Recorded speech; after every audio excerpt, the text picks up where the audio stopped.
Hello and thank you for watching. I'm Ashley Van Dyke with Advantage Software, and in today's video, Find and Replace Classic Functionality, I'm going to show you another new feature of Eclipse 12 is that the find and replace behavior has been restored to the way it worked in previous versions. Let's take a look at how it works now and then.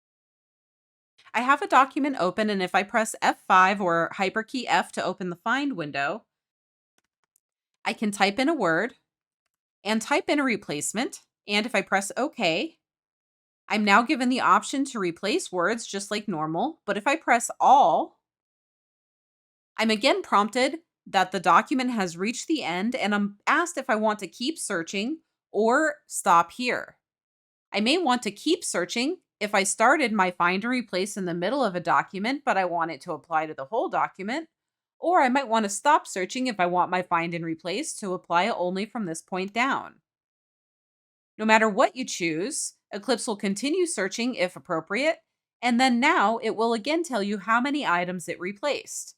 This was a very missed feature, and it has been restored.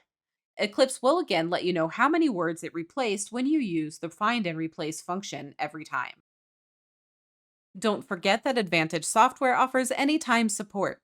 Tech support can be reached with any question, anytime, including weekends and holidays at 772-288-3266. Email support is available at support@eclipsecat.com. Thanks for watching this video.